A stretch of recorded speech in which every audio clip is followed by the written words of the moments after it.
Doctor Mohan Yadav Jabalpur पहुंचे हुए हैं। वर्ल्ड रामायण कॉन्फ्रेंस में पहुंचे हुए हैं मुख्यमंत्री डॉक्टर मोहन यादव।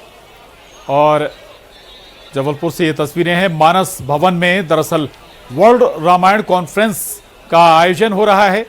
इस आयोजन में शामिल होने के लिए खुद मुख्यमंत्री डॉक्टर मोहन यादव इस वक्त जबलपुर पहुंचे हैं। कैबिनेट मंत्री राकेश सिंह, साथ ही कैबिनेट मंत्री राव उदय प्रताप सिंह भी इस आयोजन में मौजूद हैं। इसके अलावा केंद्रीय मंत्री गजेंद्र सिंह शेखावत भी मुख्यमंत्री के साथ इस आयोजन में शामिल होने के लिए पहुंचे हुए हैं। तस्वीरें आप देख रहे हैं। संगठन से जुड़े बड़ी संख्या में लोग यहां पर मौजूद हैं पार्टी के। और वर्ल्ड रामायण कॉन्फ्रेंस जबलपुर में आयोजित हो रही है और इसी आयोजन में खुद मुख्यमंत्री डॉक्टर मोहन यादव और मोहन कैबिनेट के कई वरिष्ठ सदस्य, इसके अलावा केंद्रीय मंत्री गजेंद्र सिंह शेखावत भी शामिल होने के लिए जबलपुर पहुंचे हैं। बड़ी संख्या में साधु संतों की भी इस वर्ल्ड रामायण कॉन्फ्रेंस में मौजूदगी है। सबसे अभिवादन करते हुए, मिलते हुए मुख्यमंत्री डॉक्टर मोहन यादव हाथ जोड़कर और कार्यक्रम की विधिवत शुरुआत हुई है। तुलसी पीठ के गीता उसको भी आपके सामने प्रस्तुत करें। लोगों को सुन के आश्चर्य होगा, पर यह बात सच है कि गीता का अनुवाद चीनी भाषा में भी हुआ है। तो जो चीनी माने के जोया चैन है, वो जोया जैन हमारे बीच में आई हैं, उनको भी हम सुन रहे थे। उनके किताब का भी यहाँ पर अनुवाद होगा। जबलपुर के ये एक थे कस्तूरचंद जी जैन और कस्तूरचंद जी नायक, उन्होंने एक सरल जैन रामायण लिखी है, उसका भी चर्चा यहाँ पर होगी। अमरत बाबा अहमदाबाद से आए हैं, उनकी पुस्तक श्री राम वल्लभ की यहाँ पर विमोचन होने वाला है। और श्री रामावतार जी, जो उनकी पुस्तक है जह जह राम चरण श्री जाहि, उसका विमोचन भी यहाँ पर होने आया है। आयोजन में जो माननीय मुख्यमंत्री जी कुछ लोग पहले यहाँ आए हैं, उनके ऊपर प्रभु कृपा ऐसी हुई कि वो विदेशी लोग थे, इस रामायण के हमारे मंच पर आए और प्रभु कृपा ऐसी हुई कि उनको भारत सरकार की ओर से पद्मश्री प्राप्त हो गया। ऐसे एक अमेरिका के थे स्टीफन मैप और दूसरे थे हमारे प्रोफेसर चरापद, उनको अपने को मिला है। माननीय मुख्यमंत्री जी, हम आपको ये बताना चाहते हैं, इस बार हम लोगों ने एक अनूठा प्रयोग किया था। यूथ को जोड़ने के लिए हमने बनाया था मायरा, मेकिंग यूथ रामायण का एम्बेसडर। उसके लिए हम लोगों ने एक ऑनलाइन क्विज की प्रतियोगिता करी थी। जीतने वाले 5 लोगों को उसमें श्रीलंका की यात्रा कराएंगे और उसके बाद 100 युवा की जीतने वाले होंगे, उनको अयोध्या की यात्रा कराएंगे। इस तरीके से उनको जोड़ने का प्रयास किया है। नौजवानों को जोड़ने के लिए शांतनु गुप्ता, जो फिल्म मेकर भी है, फिल्म कहानीकार भी है, वो हमारे हर रामायण के कॉन्फ्रेंस के अवसर पर यहाँ आके नौजवान बच्चों के लिए, छोटे बच्चों के लिए एक रामायण स्कूल चलाते हैं और उनको स्कूल के माध्यम से रामायण की चर्चा करते हैं।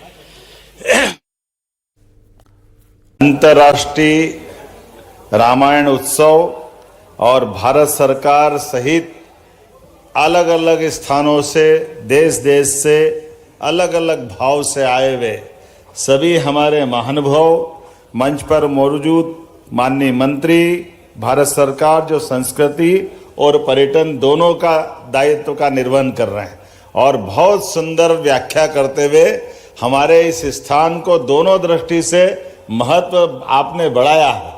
आज ऐसा लग रहा था हमको कि हमारे गजेंद्र जी सच में हमारे संस्कृति के संवाहक करके, सही में मोदी जी ने जो चयन किया वो वास्तव में सुयोग्य प्रकार से। मैं महाराज जी का आपने आशीर्वाद लिया, मैं भी बधाई देना चाहूँगा। माननीय मंत्री जी को मध्य प्रदेश सरकार की ओर से बधाई, जोरदार अभिनंदन आप सबकी ओर से। इस अवसर पर माननीय राकेश सिंह जी, हमारे सबके चहेते नेता और लोकप्रिय पीढ़ी मंत्री माननीय राकेश सिंह जी का भी अभिनंदन। अब आप ताली सबके लिए बजाते जाओ। धर्मेंद्र लोधी जी के लिए भी, माननीय अजय भैया जब बोलते हैं, जो तथ्यपरक बात रखते हैं तो एक अलग आनंद आ जाता, लेकिन समय कम पड़ रहा तो थोड़ा इशारा करना पड़ रहा था। ये कार्यक्रम तो बहुत अच्छा बना है, लेकिन ये घड़ी किसी के बस की बात नहीं है। समय की सीमाओं के कारण से हम बीच में माननीय मंत्री जी और मैंने माननीय महाराज जी से और आप सबसे अनुमति ले रहे हैं, क्योंकि आप माननीय केंद्रीय मंत्री जी को भी 6 बजे के पहले फ्लाइट से निकलना रहेगा और हमने कहा इसलिए महाराज जी का आशीर्वाद, महाराज जी ने एक बात के लिए अनुमति जरूर दी है कि 2 शब्द मेरे सुन के जाना, फिर निकलना, तो मैं इस बीच में ज्यादा बाधा न बनते हुए आज ये पूरा मंच जोरदार अभिनंदन कर दे सारे मंच के लिए।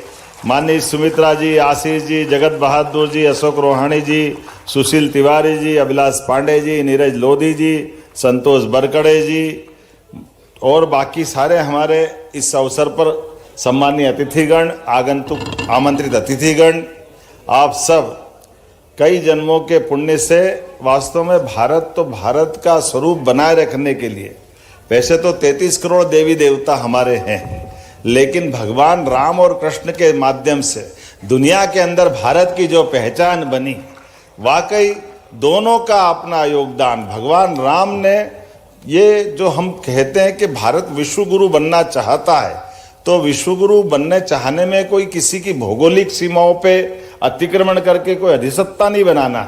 सच में जहां अंधेरा है वहां प्रकाश फैलाने का नाम सनातन संस्कृति है, और उसी भाव से हमारे अपने ये दोनों आदर्श, लगभग 17 लाख साल का अंतर है दोनों के जन्म से।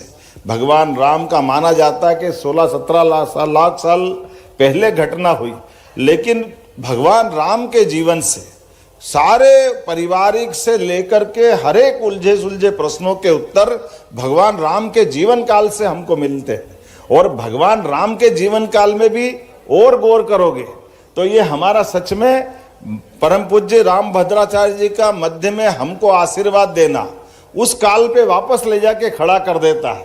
जिस काल की हम बात करें, भगवान श्री राम लक्ष्मण जी महाराज दशरथ के राजमहल में आनंद के साथ अपनी शिक्षा दीक्षा के बाद वो अपना जीवन जी रहे हैं, लेकिन संत की दृष्टि युग दृष्टा के नाते से कैसे होती है, भविष्य की पौध के लिए, उनको चैलेंज के लिए भी और आने वाले समय के लिए तैयार करने की दृष्टि कितनी अलग प्रकार की होती है। हम कभी कल्पना करें महाराज दशरथ के उस दरबार में और उनकी सेना और सारी व्यवस्थाओं में मारी सुबाहु वन के अंदर यज्ञ करने में बाधा बन रहे, ताड़का तांडव कर रही है, यज्ञ में परेशानी आ रही है। ऐसे कष्ट के काल में महाराज दशरथ विश्वामित्र जी जब आते हैं तो सारे प्रयास करते हैं, मैं चलता हूं, मेरी सेना ले जाओ, कुछ भी कर लो, मेरे सुकुमार बालक बने। जबकि संत दृष्टि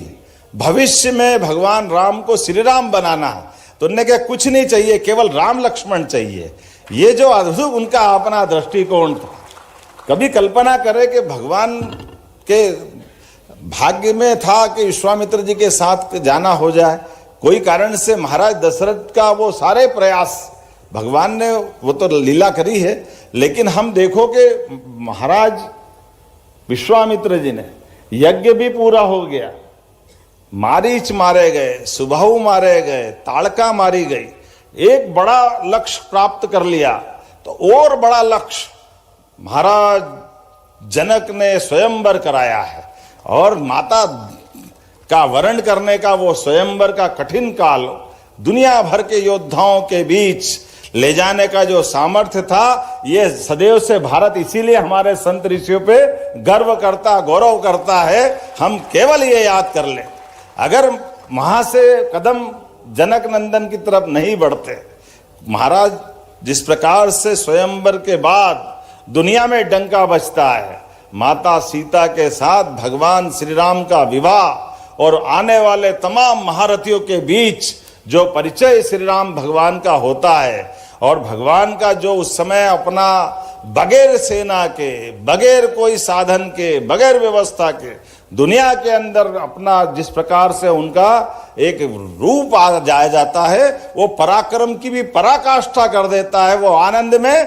दुनिया भर को डुबा देता कि हाँ, आज इस पृथ्वी लोक पर एक ऐसे राजकुमार अपनी व्यवस्थाओं के आधार पर जिनने अपने संसाधनों की तरफ नहीं देखा, केवल सामर्थ्य से, अपने बुद्धि पराक्रम बल से न केवल स्वयंवर को जीता, बल्कि बाद की कथा रामायण में हमने सबने देखा है कि बाद के वनवास काल में जब 2 बड़े बड़े काम कर दिए बगैर सेना के, तो फिर कौन से जंगल में सेना की जरूरत पड़ती? फिर रावण हो के रावण के कोई और भी हो, सबको ठिकाने लगाने का पराक्रम तो दुनिया ने देख ही लिया था। बचा क्या था भगवान राम के हाथों? लेकिन भगवान राम का वाकई वो जो दौर है, केवल युद्ध नहीं, मित्रता के लिए भी, मित्रता के लिए, निषाद राज के लिए, सबरी माता के लिए, हम सबके लिए शासक का कितना सुंदर संदेश दिया है कि हमारे लिए सभी, हमारे गिरिवासी, वनवासी, आदिवासी जो भी है, सबको गले लगा सकते। और इतने भगवान राम का, बाप रे, कल्पना करो उस कद में, लेकिन झूठे बेर भी कितने प्रेम से खाते हैं भगवान राम। इसलिए जीवन में मरते मरते भी श्री राम का जो आनंद आता है वो प्रेम का ही तो कारण है, जिसके कारण से अपना जीवन धन्य हो जाता है।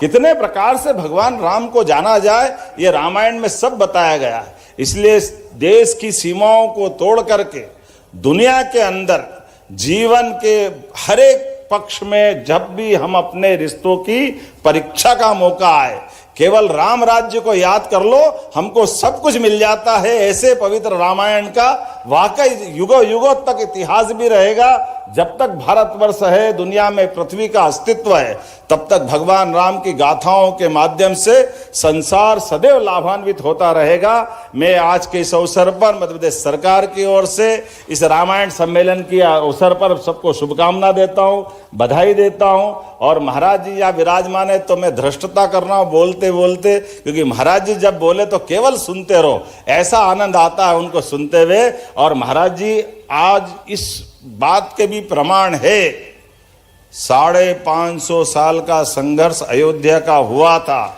लेकिन महाराज जी ने अपनी उपस्थिति से सुप्रीम कोर्ट, अच्छा सर्वोच्च न्यायालय में भी तर्क शक्ति के बलबूते पर भगवान राम का भव्य दिव्य मंदिर बनाने का मार्ग प्रशस्त किया था। यह हमारे लिए सौभाग्य की बात है।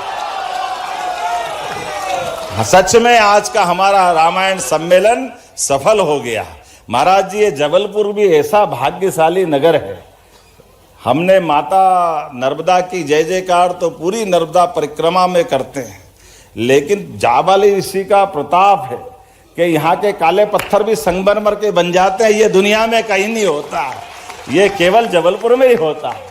ऐसे उज्जवल धवल मन के चरित्र के पक्के अच्छे भाव स्वभाव वाली इस प्रकृति की लीला में इससे बड़ा प्रमाण क्या हो सकता है। हम सब सौभाग्यशाली हैं। आज का ये पूरा आयोजन हो रहा है। मैं विनम्रता के साथ थोड़ा सा महाराज को सुनकर जल्दी जाने की आपसे अनुमति भी चाहता हूं और उम्मीद करता हूं कि ये अपना आयोजन अपनी पूरी गरिमा गौरव के साथ धूमधाम से अच्छे से संपन्न होगा। और आपने कहा अगली बार जबलपुर में भी होगा, जहाँ जहाँ आप चाहोगे मामा होगा, कोई परेशानी नहीं। हमारे मंत्री जी को भी मैं इस आश्वस्त करता हूँ। लेकिन ये बात सही है कि भगवान राम को भजन करने के लिए जहाँ मौका मिले हमारा जीवन ने धन्य करता है। मेरी अपनी ओर से पुनः एक बार फिर इस अच्छे आयोजन की बधाई। बोलो जय श्री राम। जय श्री राम। भाई साहब, मन नहीं भरा है, फिर पुनः बुलाएंगे। मैं अनुरोध करूंगा महाराज जी के हाथों हमारे जो राम पथ गमन न्यास के अध्यक्ष हैं, महाराज जी के द्वारा प्रदान करेंगे श्री राम वन पथ गमन न्यास का ड्राफ्ट रिपोर्ट। अब मैं अनुरोध करूंगा बिना देरी किए परम पूज्य गुरुदेव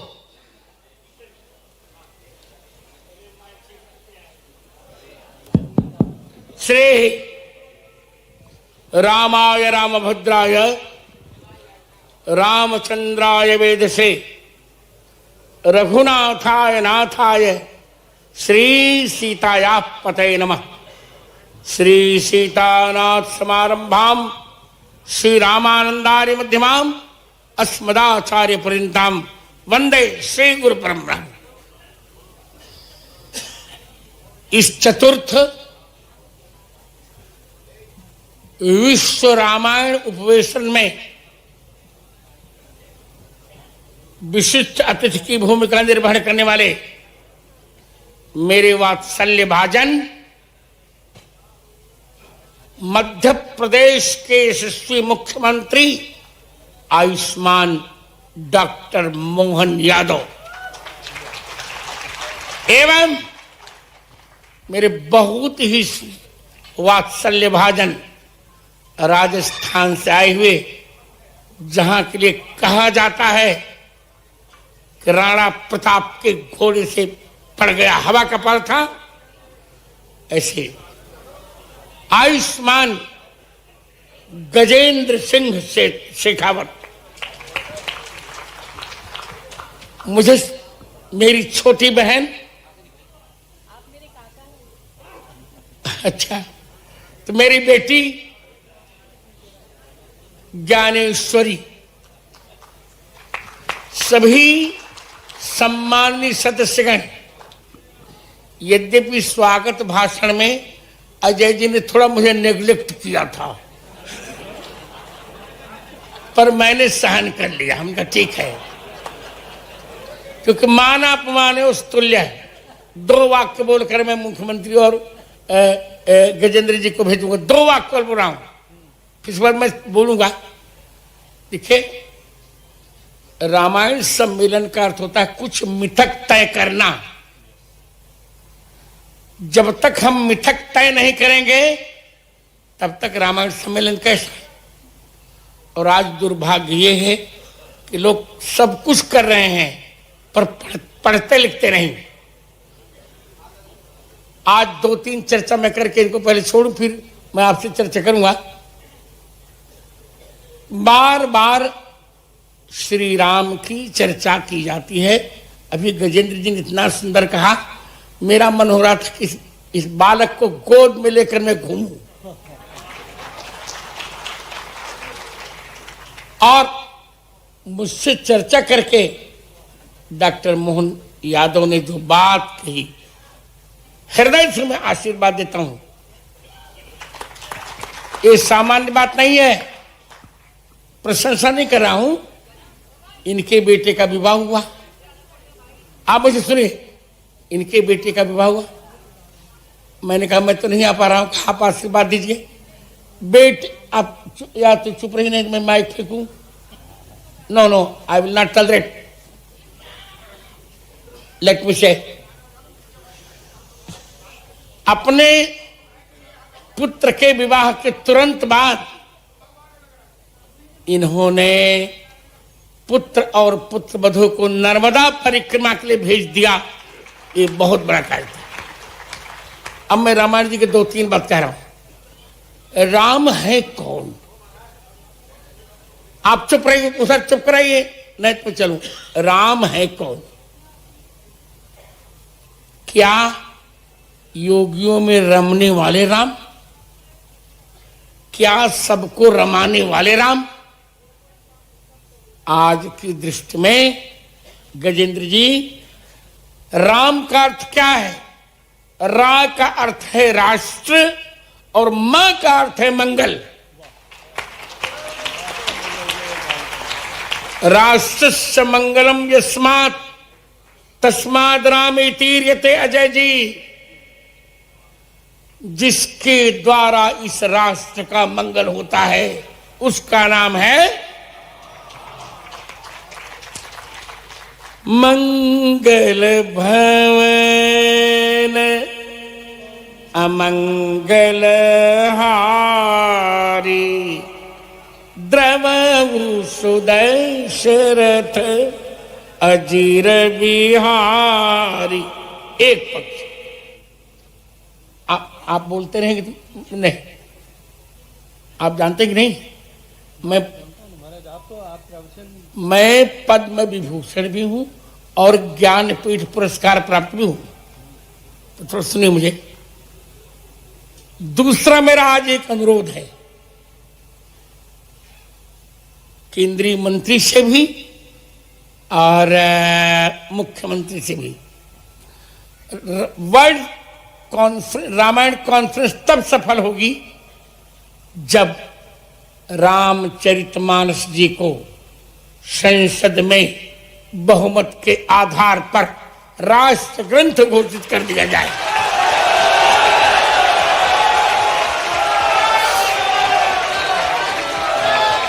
आप मेरी बात सुनिए, क्यों राष्ट्र ग्रंथ घोषित कर दिया जाए? 2-3 कारण हैं। प्रायः नीतिगत प्रकरणों में मोदी जी मुझसे चर्चा करते हैं, ये सत्य है। जब ऑपरेशन सिंदूर हुआ था और पहलगांव के घटना के पश्चात सारा भारत क्रुद्ध था,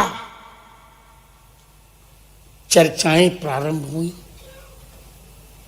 मैंने कहा इसका दंड यह है कि जो रन हमें पचारे को लड़ाई सुखे निकाल के लो, दंड दो, उचित दंड दो।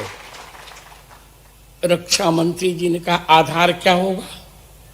मैंने कहा सुंदरकांड के 23वें दोहे की 5वीं पंक्ति आधार होगी, जिन मुहि मारे तिन मैं मारा।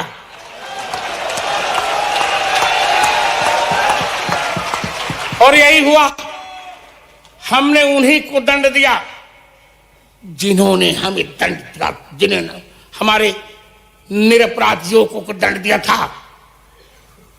हमने ऑपरेशन सिंदूर में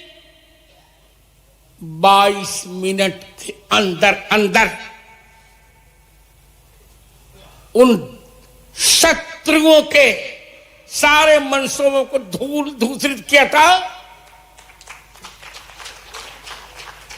इसके पश्चात हमारे एक सेनाधिकारी ने यही दोहा कहा तो सुंदरकांड का 57वां दोहा है, विनय न मानत जल से जड़, गए 3 दिन बीती, बोले राम सकोप तब, भय बिन होई न प्रीति।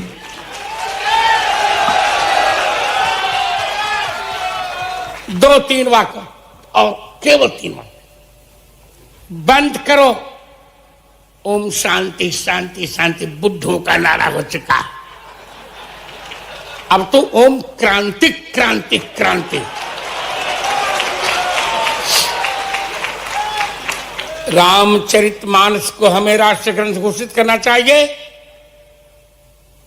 यदि मोदी जी गांधी जी के भक्त हैं, विपक्षी लोग भी भक्त होंगे है ही हैं।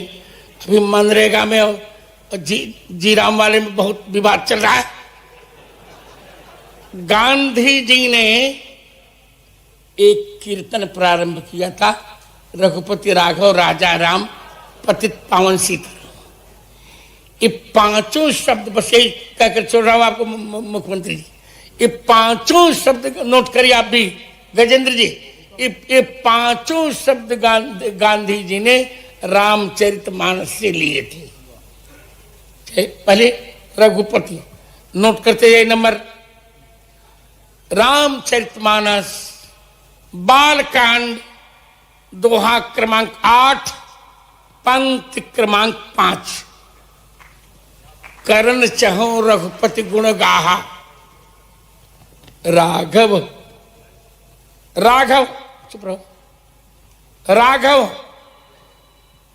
गीता प्रश्न नहीं छपा, हमने अपनी प्रामाणिक प्रति में छापा है।